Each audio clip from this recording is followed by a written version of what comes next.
Bueno, ¿qué importancia tiene esta charla sobre la posibilidad o la neurociencia, el deporte, cómo influye en el cerebro? Bueno, esto es producto de un vínculo que hemos tenido con una institución CPA desde hace mucho tiempo.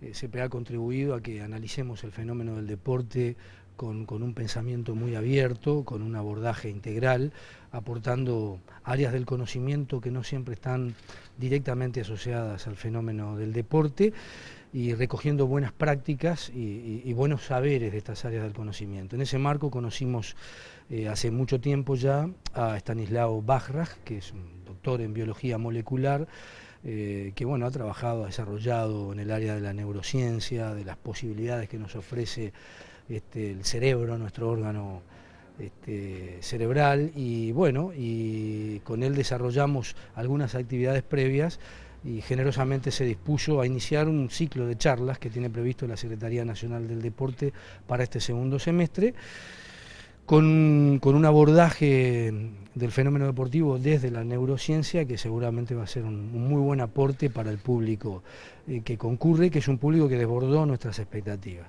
Nosotros pensábamos realizar este evento por invitación en la sala de conferencias de Presidencia de la República para unos 150 participantes y bueno, por suerte hay 400 inscriptos y aún más probablemente que nos van a acompañar en la actividad de hoy, gente vinculada al deporte que procede de distintos ámbitos del mismo. ¿Vinculados al deporte porque son deportistas o porque tienen que ver con instituciones deportivas? Sí, por muchos motivos. Tenemos en este caso cuerpos técnicos, profesionales de otras áreas, de la medicina, de la psicología, tenemos deportistas, pero también hay educadores, hay trabajadores sociales que interesados porque conocen lo que son los antecedentes de Stanislao Bajraj, que ha escrito 2 libros que son bestseller y que tienen amplia difusión en el Río de la Plata, y entonces creo yo que la familia del deporte uruguayo ya tiene un conocimiento inicial de lo que es la obra y el pensamiento de Stanislao y bueno, y por lo tanto la audiencia del día de hoy, los espectadores cubren una gama muy amplia de las profesiones que están directa o indirectamente vinculadas al deporte. ¿Son aplicables todas esas cosas que él nos va a contar acerca de la vinculación del cerebro, el deporte? ¿Son aplicables en nuestro país? Sí, absolutamente. Sí, absolutamente. Él tiene una vasta experiencia de trabajo en el área del deporte en Argentina. Él es ciudadano argentino, en el mundo diría yo, pero en Argentina en particular. Trabajó con clubes de fútbol, en los equipos, en el equipo principal que permitió el ascenso de River Plate, el retorno a Primera División. Ha sido asistente, entre otros, de deportistas de la talla del Potro. Y bueno, en general trabajando en equipos multidisciplinarios, pero él con un aporte personal muy importante. Estamos ante un científico muy interesante, donde lo que transmite no es solamente un esfuerzo intelectual, teórico, sino el producto de una experiencia directa de aplicación en el deporte que entendemos que es muy aplicable a Uruguay. Y de hecho no hemos podido concretar mayores aportaciones de Stanislao en virtud de una agenda muy cargada de responsabilidades que tiene a nivel personal e internacional, pero es nuestro interés que pueda tener un contacto muy directo, sobre todo con lo que son cuerpos técnicos y profesionales del deporte para el mejoramiento de la performance y el rendimiento de nuestros deportistas. ¿Y estas charlas que comienzan hoy en este segundo semestre del año, cómo van a continuar? Bueno, tenemos una serie de charlas previstas con disertantes tanto nacionales como internacionales en un ciclo que vamos a anunciar un poco más adelante, pero gracias a esta disposición personal de Stanislao Bajraj precipitamos el inicio de este ciclo que vamos a anunciar en los próximos días y que va a abordar también el fenómeno deportivo, no ya desde lo convencional, sino desde el aporte de personalidades y de instituciones que se acercan al fenómeno deportivo a través de nuevas áreas del conocimiento y del saber.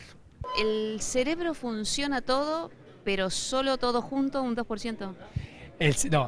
Podemos usar todo el cerebro, pero como bien decís vos o bien prestaste atención, Al mismo tiempo, el cerebro tiene una capacidad limitada, es una capacidad eléctrica, y eso representa aproximadamente el 2% de su totalidad.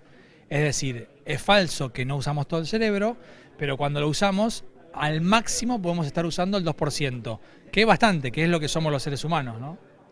Y no tenemos dos hemisferios. Bueno, pasa que uno puede estudiar el cerebro de distintas miradas o partiéndolo de distintas formas. Por muchos años se partió la derecha y la izquierda, ahora está un poco más de moda ver al cerebro como un órgano único. Los biólogos lo estudiamos de acuerdo a cómo ha evolucionado. Entonces, ¿desde cuándo hay cerebro? Y más o menos de 500 millones de años, donde había reptiles y después aparecieron los mamíferos. Entonces, no es que no tenemos dos hemisferios, está un poquito antiguo hablar de los hemisferios, pero no está mal, no está mal. ¿Cómo se aplica esto al deporte?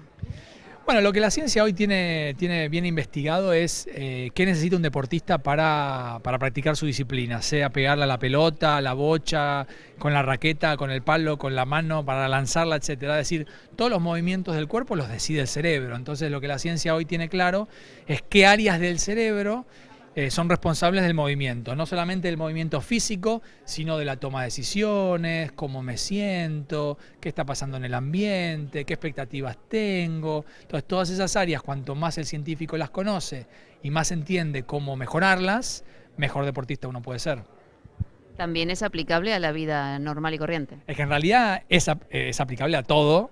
Acá porque estamos en el ambiente del deporte, pero sí, tiene que ver con cuanto más te conoces y más sabes cómo funcionás y más sabes de vos, de qué cosas te gustan y no te gustan de ti misma, la que la neurociencia aporta, como la psicología también lo hace, es cómo ir mejorando esas cosas. Y hay mucho más por descubrir y es muy nuevo todo, pero ya se empiezan a aplicar en organizaciones, en empresas, en educación, en deporte, y es muy, muy desafiante. ¿Y los deportistas aceptan de buen grado esto de la neurociencia aplicada al deporte? Mira, todo depende como el deportista como el no deportista. Hay gente que frente a las disciplinas nuevas les da un poco de miedo, rechazan, esto no sirve. Y hay gente que se tira un poco más a las cosas nuevas, les gusta, quiere experimentar, quiere probar. No creo que la neurociencia sea una disciplina perfecta para nada, es una disciplina, hay cosas que funcionan, cosas que no, tiene que ver mucho con también el otro, cómo lo hago, cómo lo practico, cuánto tiempo le dedico.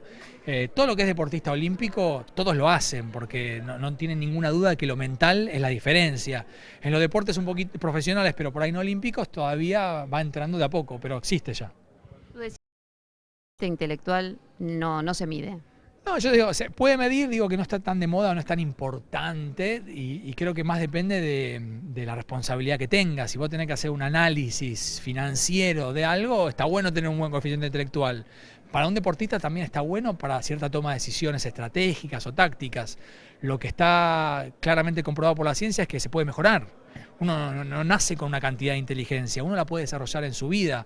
Ahora, aplicado al deporte, si uno practica en el entrenamiento hace 10 años siempre lo mismo, no se hace más inteligente. Entonces, justamente la charla de hoy tenía que ver con cómo ir agregándole componentes al entrenamiento para que el jugador pueda ser un poquito más inteligente. Quiere decir que la inteligencia se va aprendiendo a medida que uno va creciendo. La inteligencia es desarrollable, como aprender a cocinar, a jugar al tenis o a tocar el piano. Tenés que esforzarte, tenés que practicar, te va a ir mal, tenés que levantarte de nuevo, te vas a frustrar, como cualquier cosa que uno aprende, sí. Ahora, ¿vas a ser Einstein? No lo sé, pero es mentira que es algo que con lo que uno nace. Todos nacemos con cierta inteligencia, pero todos la podemos desarrollar. ¿De qué depende? No, de trabajo, de practicar, de hacer ejercicios, de la técnica, de un buen maestro, coach que te motive y sobre todo de algo que es muy intuitivo pero que ahora es muy científico, de tener ganas. Yo quiero hacer esto, yo tengo ganas, bueno, le tengo que dedicar tiempo. Y en el caso de padres e hijos... Oh, qué pregunta amplia, ¿qué? Y es un tema súper interesante todo lo que tenga que ver con educación. Los padres no tenemos o no aprendimos los recursos desde un marco teórico, la escuela, la universidad, nuestros propios padres, a cómo hacer bien o mal con los hijos. Creo que no hay una receta perfecta, pero también de nuevo la neurociencia lo que te va aportando es, bueno, cómo un chico aprende, por qué un chico decirle que no sirve de nada, pequeñas cosas de la vida cotidiana que la neurociencia puede aportar a hacer que la vida entre padre e hijo o la educación de los hijos sea un poquito más amena y un poquito más importante para su futuro. Hay mucho escrito ya sobre el tema y la educación, como siempre, viene un poquito atrasada, pero va a suceder. Siempre se puede. Siempre se puede, siempre hay que decir que se puede. El no poder es la frase más autolimitante del ser humano. Uno tiene que saber que si uno cree o se dice a sí mismo en voz alta o en voz baja que no puede, el cerebro no va a hacer nada para poder. Entonces siempre hay que creer que se puede.